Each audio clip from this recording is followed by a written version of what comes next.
Welcome to sometimes sunny, sometimes rainy, sometimes cloudy Jakarta. And the car we have today with us is the all-new Innova. Now, Toyota haven't given us a new Innova for a long time. But this new car is more stylish, more luxurious, more practical, and it even comes with a lot more power. We've got the car with us for the whole day.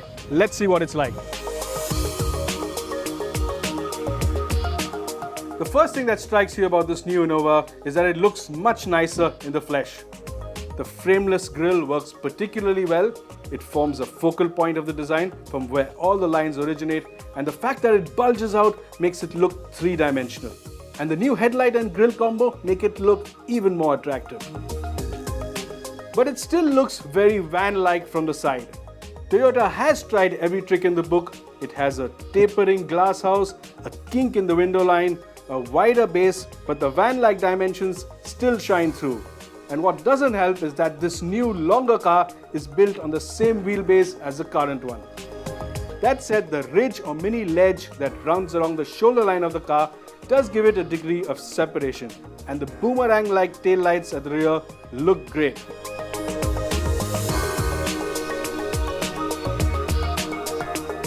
While the earlier Innova was boring and practical, this one is much more luxuriously appointed. It's beautifully designed. Just look at the swatch of wood that runs right across. These Fox aluminium inserts do really well on the center console. It's got this nice big touchscreen, lovely highlights in chrome here, beautifully crafted steering wheel, new dials, another color screen in the center. It's a big step ahead. There's no doubt that the ambience and the feeling of luxury have taken a big step forward. The sweep of the dash is stunning. The central console appears to weave in and out of the dash, and Toyota's engineers have combined wooden surfaces, brushed aluminium, and metallic brackets with devastating effectiveness. Even the door pads look like they belong on a more expensive car. While the design of the dash looks good enough to pass muster on something like a Camry, overall quality levels are actually more Corolla. The glove box has a few hard plastics that rattle when open. Some plastics in the lower half of the center console are clearly low rent, and the quality of the vents, well, they need to be a touch better. The new car seats are also considerably larger and more supportive, both for the thigh and the back, and there's a big step up in comfort on the all-important second row as well. And that leads us to the reason why these cars are so popular in the first place, the third row.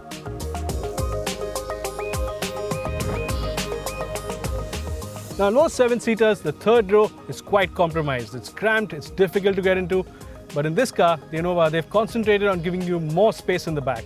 And it is pretty easy to get into the third row. Just watch this. It flips in one shot with just lifting up one lever. The step up isn't too much. Once you're sat in the back, it's pretty apparent that there's a lot of space and comfort here. There's enough knee room, especially if you adjust the second row. You are sat a bit low, but there's enough thigh support and comfort. You have your AC vents, you have a big cup holder here. There's even a three-pointed seat belt for the center passenger. So, all in all, good stuff. There's also a fair amount of luggage space in the back, even with all three rows up. You get a luggage net, and there's even space to place the center headrest for the third row.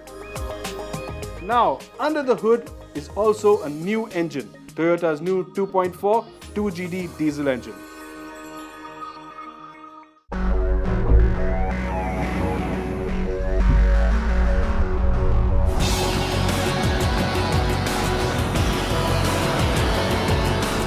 Now the new Innova gets an updated engine. You get 147 bhp now, which is a substantial jump over the earlier car.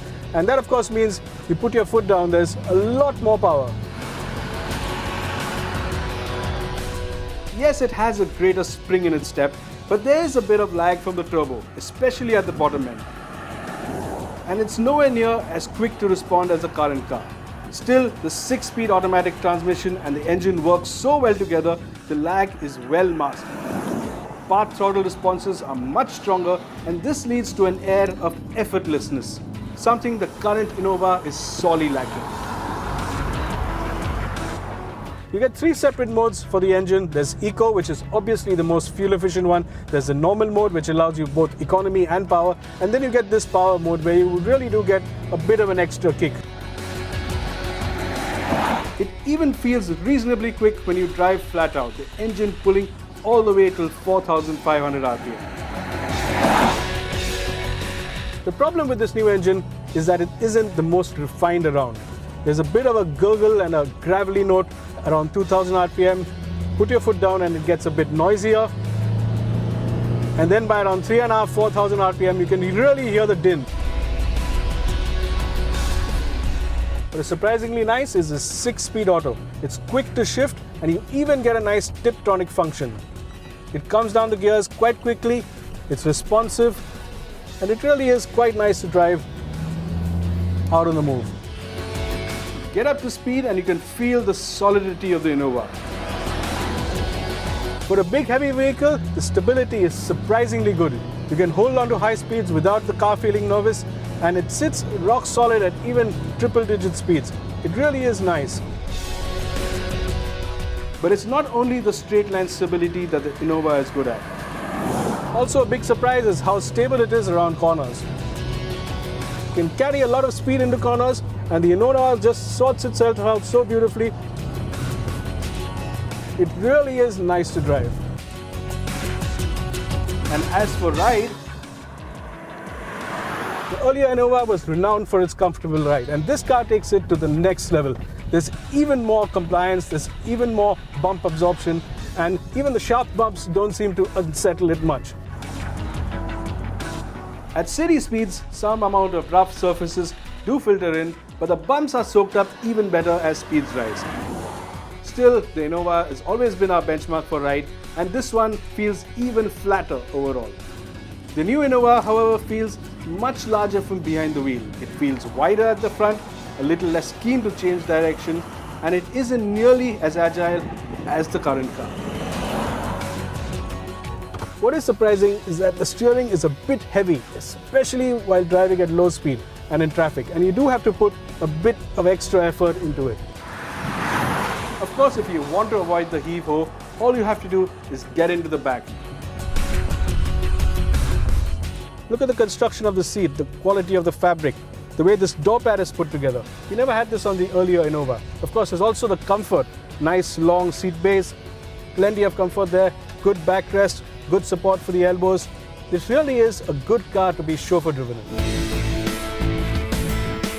The Innova has always been the MPV that blurred the lines between practical transport and personal mobility. And this one takes the game further.